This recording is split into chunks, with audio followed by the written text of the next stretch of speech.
नमस्कार। आज फिर एक बार मन की बात के माध्यम से आप सभी कोटि कोटि मेरे परिवारजनों से मिलने का अवसर मिला है। मन जड़ी बातों को लेकर के दंगा होता था। माइक कभी दंगा का कारण बनता था, माइक कभी अराजकता का कारण बनता था, माइक कभी दो पक्षों में आपसी तनाव का कारण बनता था।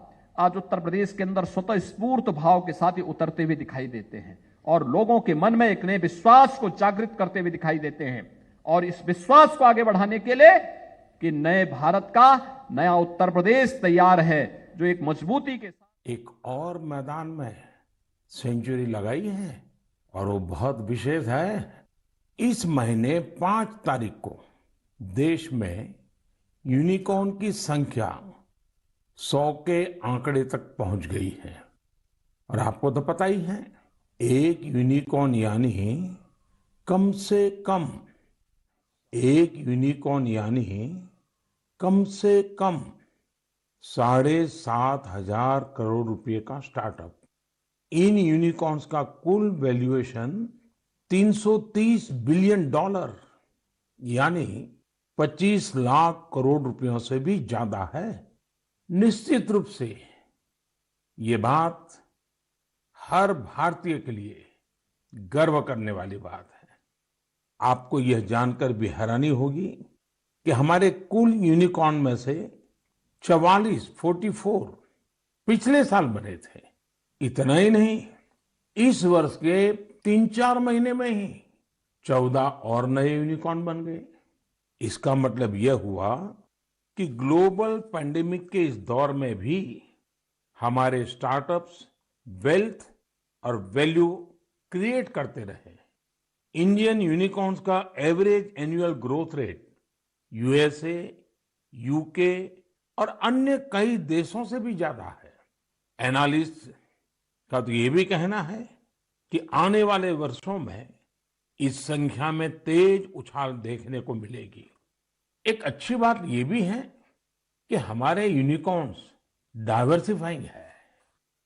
ये e commerce, fintech, edtech, biotech जैसे कई क्षेत्रों में काम कर रहे हैं। एक और बात जिसे मैं ज्यादा अहम मानता हूं वो ये है कि स्टार्टअप्स की दुनिया न्यू इंडिया की स्पिरिट को रिफ्लेक्ट कर रही है। आज भारत का स्टार्टअप इकोसिस्टम सिर्फ बड़े शहरों तक ही सीमित नहीं है। छोटे छोटे शहरों और कस्बों से भी एंटरप्रेन्योर सामने आ रहे हैं। इससे पता चलता है कि भारत में जिसके पास इनोवेटिव आइडिया है वो वेल्थ क्रिएट कर सकता है। साथियों, देश की इस सफलता के पीछे देश की युवा शक्ति, देश के टैलेंट और सरकार सभी मिलकर के प्रयास कर रहे हैं। हर किसी का योगदान है। लेकिन इसमें एक और बात महत्वपूर्ण है, वो है स्टार्टअप वर्ल्ड में राइट मेंटरिंग यानी सही मार्गदर्शन।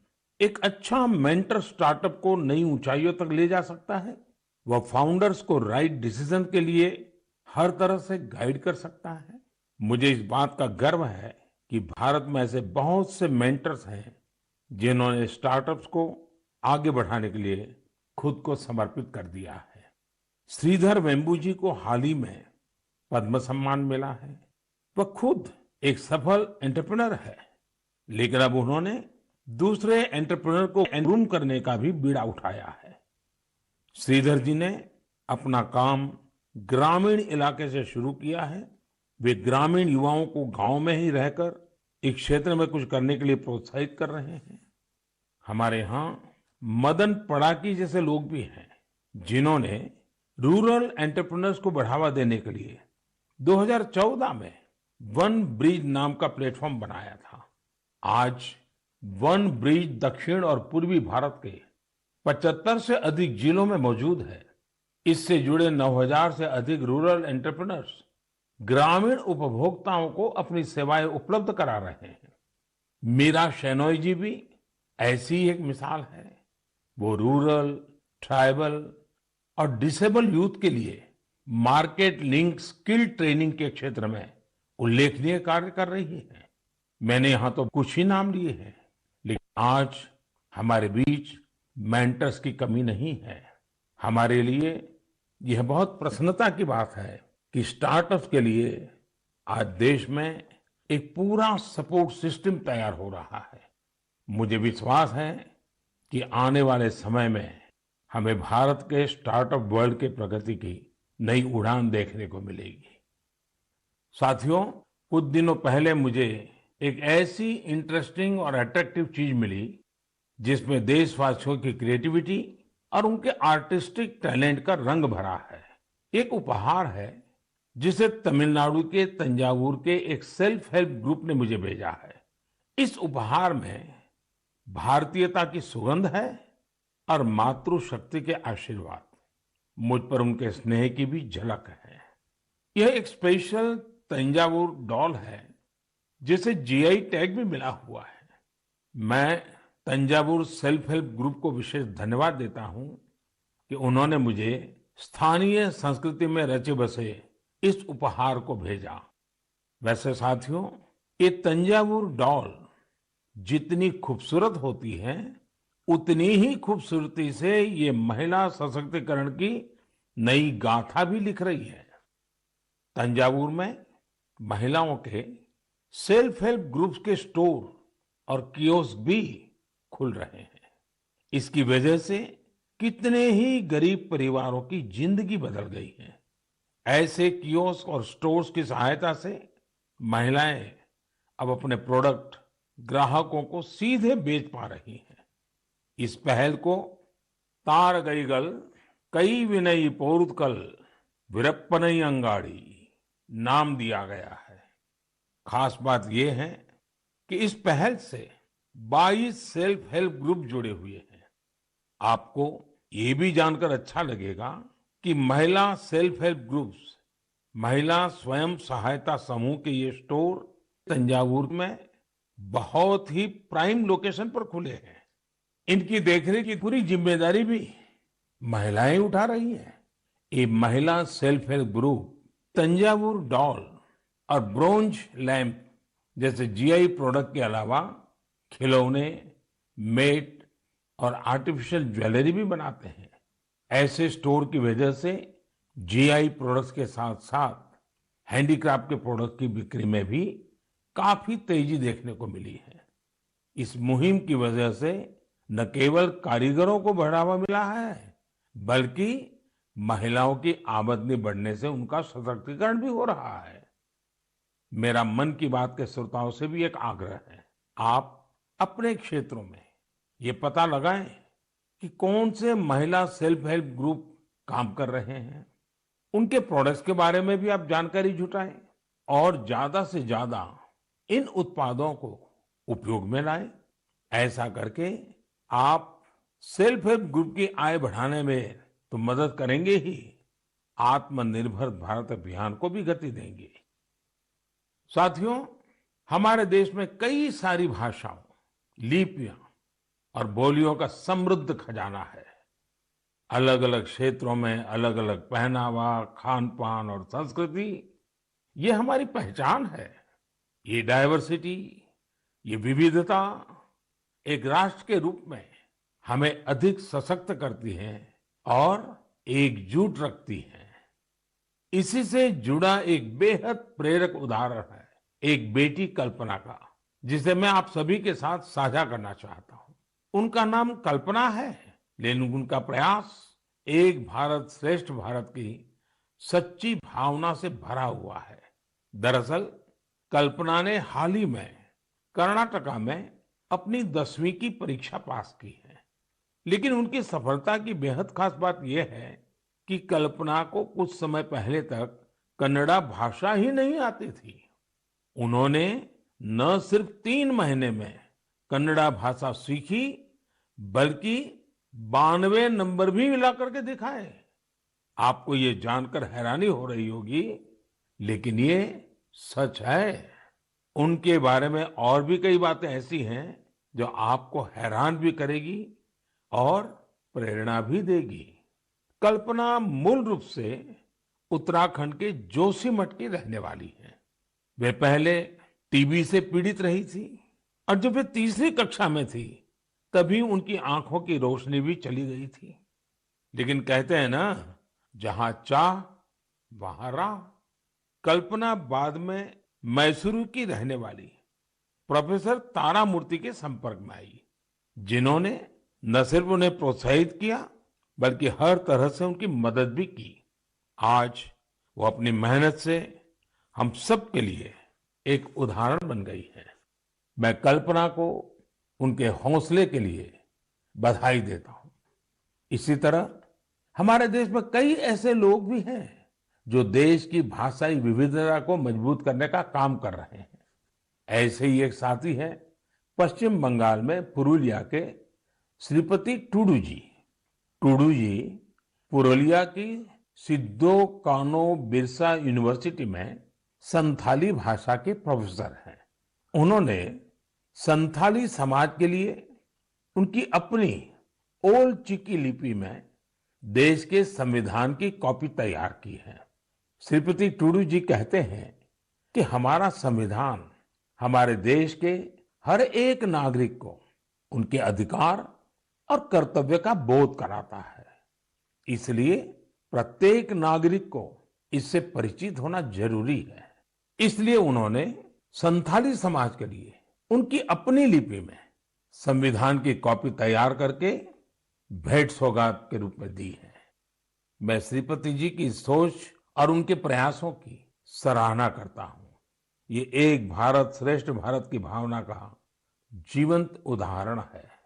इस भावना को आगे बढ़ाने वाले ऐसे बहुत से प्रयासों के बारे में आपको एक भारत श्रेष्ठ भारत की वेबसाइट पर भी जानकारी मिलेगी।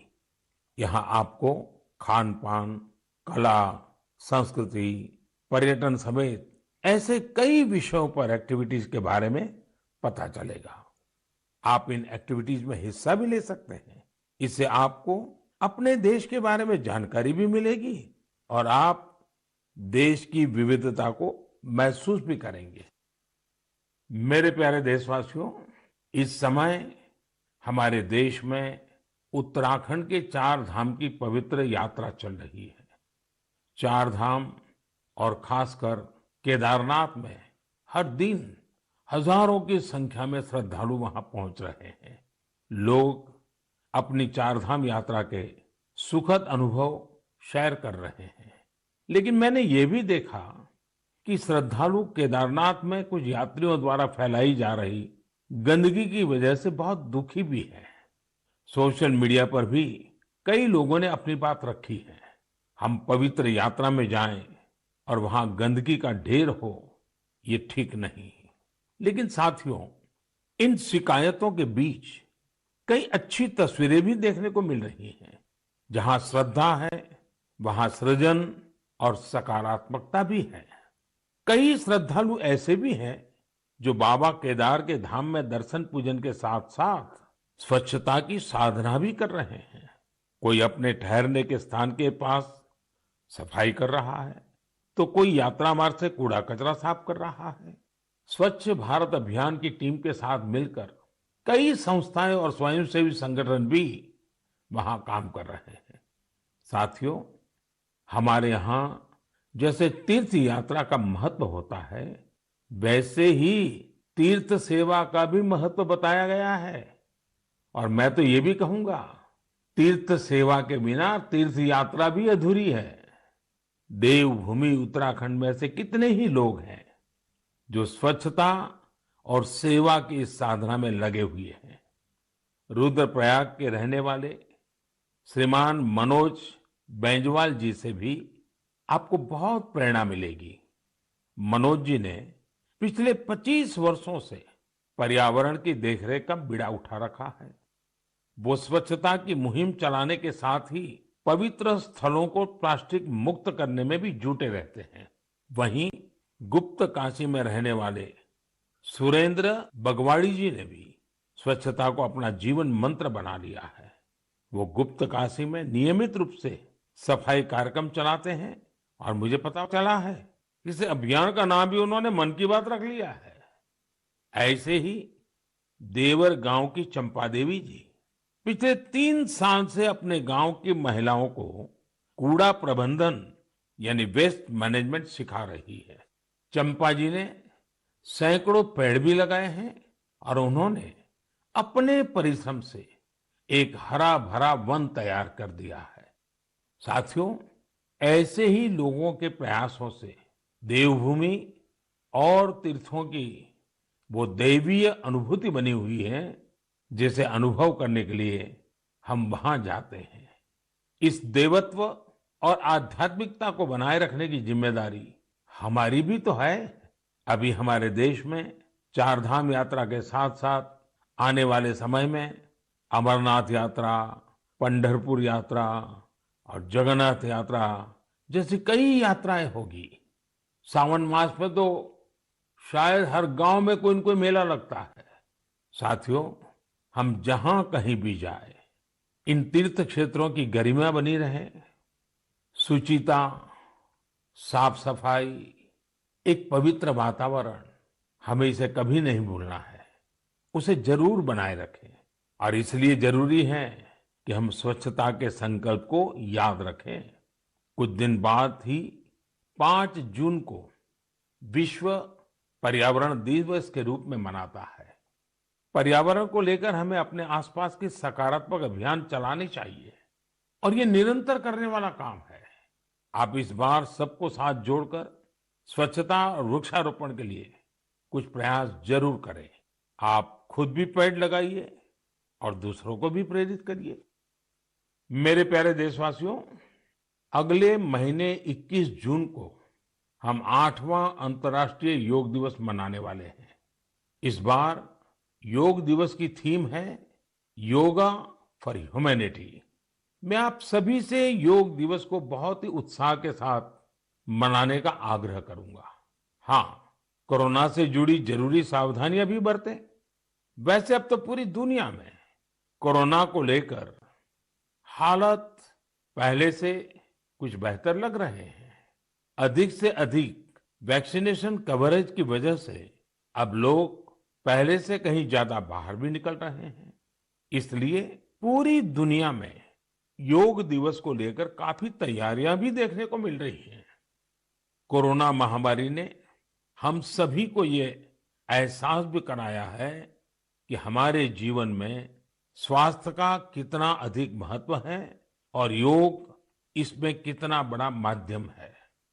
लोग ये महसूस कर रहे हैं कि योग से फिजिकल, स्पिरिचुअल और इंटेलेक्चुअल वेलबीइंग को भी कितना बढ़ावा मिलता है। विश्व के टॉप बिजनेस पर्सन से लेकर फिल्म और स्पोर्ट्स पर्सनालिटीज तक, स्टूडेंट से लेकर सामान्य मानवी तक, सभी योग को अपने जीवन का अभिन्न अंग बना रहे हैं। मुझे पूरा विश्वास है कि दुनिया भर में योग की बढ़ती लोकप्रियता को देखकर आप सभी को बहुत अच्छा लगता होगा। साथियों, इस बार देश विदेश में योग दिवस पर होने वाले कुछ बेहद इनोवेटिव उदाहरणों के बारे में मुझे जानकारी मिली है। इन्हीं में से एक है गार्डियन रिंग। एक बड़ा ही यूनिक प्रोग्राम होगा। इसमें मूवमेंट ऑफ सन को सेलिब्रेट किया जाएगा। यानी सूरज जैसे जैसे यात्रा करेगा, धरती के अलग अलग हिस्सों से हम योग के जरिए उसका स्वागत करेंगे। अलग अलग देशों में इंडियन मिशंस वहां के लोकल टाइम के मुताबिक सूर्योदय के समय योग कार्यक्रम आयोजित करेंगे। एक देश के बाद दूसरे देश से कार्यक्रम शुरू होगा। पूरब से पश्चिम तक निरंतर यात्रा चलती रहेगी। फिर ऐसे ही ये आगे बढ़ता रहेगा। इन कार्यक्रमों की स्ट्रीमिंग भी इसी तरह एक के बाद एक जुड़ती जाएगी। यानी ये एक तरह का रिले योगा स्ट्रीमिंग इवेंट होगा। आप भी इसे जरूर देखिएगा।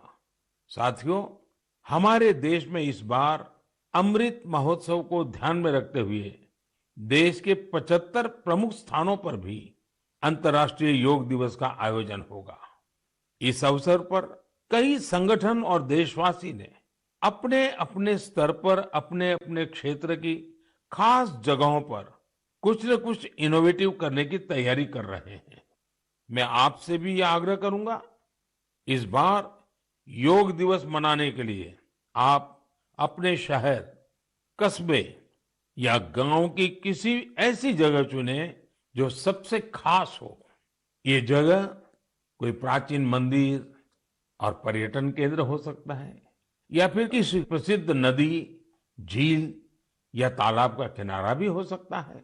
इससे योग के साथ साथ आपके क्षेत्र की पहचान भी बढ़ेगी और पर्यटन को भी बढ़ावा मिलेगा। इस समय योग दिवस को लेकर 100 डे काउंटडाउन भी जारी है, या यूं कहें कि निजी और सामाजिक प्रयासों से जुड़े कार्यक्रम 3 महीने पहले ही शुरू हो चुके हैं।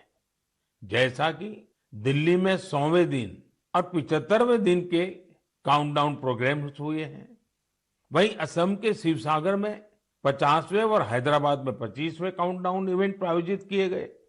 मैं चाहूंगा कि आप भी अपने यहाँ अभी से योग दिवस की तैयारियां शुरू कर दीजिए।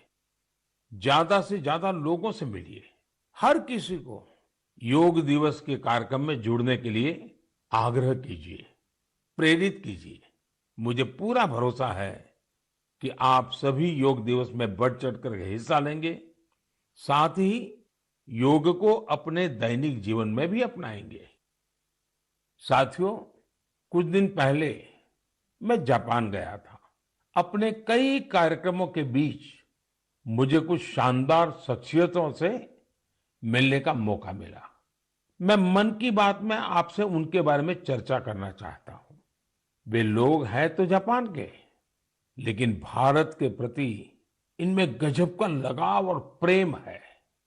इनमें से एक है हिरोशी कोइके जी, जो एक जाने माने आर्ट डायरेक्टर है। आपको ये जानकर बहुत ही खुशी होगी कि इन्होंने महाभारत प्रोजेक्ट को डायरेक्ट किया है। इस प्रोजेक्ट की शुरुआत कंबोडिया में हुई थी और पिछले 9 सालों से ये निरंतर जारी है। हिरोशी कोइके जी हर काम बहुत ही अलग तरीके से करते हैं। वे हर साल एशिया के किसी देश की यात्रा करते हैं और वहां लोकल आर्टिस्ट और म्यूजिशियंस के साथ महाभारत के कुछ हिस्सों को प्रोड्यूस करते हैं। इस प्रोजेक्ट के माध्यम से उन्होंने इंडिया, कंबोडिया और इंडोनेशिया सहित 9 देशों में प्रोडक्शन किए हैं और स्टेज परफॉर्मेंस भी दी है। हिरोशी कोइके जी उन कलाकारों को एक साथ लाते हैं जिनका क्लासिकल और ट्रेडिशनल एशियन परफॉर्मिंग आर्ट्स में डाइवर्स बैकग्राउंड रहा है। इस वजह से उनके काम में विविध रंग देखने को मिलते हैं। इंडोनेशिया, थाईलैंड, मलेशिया और जापान के परफॉर्मर्स जावा नृत्य, बाली नृत्य, थाई नृत्य के जरिए इसे और आकर्षक बना देते हैं। खास बात यह है कि इसमें प्रत्येक परफॉर्मर अपनी ही मातृभाषा में बोलता है और कोरियोग्राफी बहुत ही खूबसूरती से इस विविधता को प्रदर्शित करती है। और म्यूजिक की डाइवर्सिटी इस प्रोडक्शन को और जीवंत बना देती है। उनका उद्देश्य इस बात को सामने लाना है कि हमारे समाज में डाइवर्सिटी और कोएग्जिस्टेंस का क्या महत्व है और शांति का रूप वास्तव में कैसा होना चाहिए। इनके अलावा मैं जापान में जिन अन्य 2 लोगों से मिला, वे हैं आत्सुशी मात्सुओ जी और केंजी योशी जी। ये दोनों ही टेम प्रोडक्शन कंपनी से जुड़े हैं। इस कंपनी का संबंध रामायण की उस जापानीज एनिमेशन फिल्म से है जो 1993 में रिलीज हुई थी। यह प्रोजेक्ट जापान के बहुत ही मशहूर फिल्म डायरेक्टर युगो साकोजी से जुड़ा हुआ था। करीब 40 साल पहले 1983 में उन्हें पहली बार रामायण के बारे में पता चला था। रामायण उनके हृदय को छू गई जिसके बाद उन्होंने इस पर गहराई से रिसर्च शुरू कर दी। इतना ही नहीं, उन्होंने जापानी भाषा में रामायण के 10 वर्जन्स पढ़ डाले। और वो इतने पर ही नहीं रुके, वे इसे एनिमेशन में भी उतारना चाहते थे। इसमें इंडियन एनिमेटर्स ने भी उनकी काफी मदद की। उन्हें फिल्म में दिखाए गए भारतीय रीति रिवाजों और परंपराओं के बारे में गाइड किया गया। उन्हें बताया गया कि भारत में लोग धोती कैसे पहनते हैं, साड़ी कैसे पहनते हैं, बाल कैसे बनाते हैं, बच्चे परिवार के अंदर एक दूसरे का मान सम्मान कैसे करते हैं, आशीर्वाद की परंपरा क्या होती है, प्रातः उठ करके अपने घर के जो सीनियर है उनको प्रणाम करना, उनके आशीर्वाद लेना, ये सारी बातें अब 30 सालों के बाद यह एनिमेशन फिल्म फिर से 4K में रीमास्टर की जा रही है। इस प्रोजेक्ट के जल्द ही पूरा होने की संभावना है। हमसे हजारों किलोमीटर दूर जापान में बैठे लोग जो न हमारी भाषा जानते हैं, जो न हमारी परंपराओं के बारे में उतना जानते हैं, उनका हमारी संस्कृति के लिए समर्पण, ये श्रद्धा, ये आदर बहुत ही प्रशंसनीय है। कौन हिंदुस्तानी इस पर गर्व नहीं करेगा। मेरे प्यारे देशवासियों, स्व से ऊपर उठकर समाज की सेवा का मंत्र, सेल्फ फॉर सोसाइटी का मंत्र हमारे संस्कारों का हिस्सा है।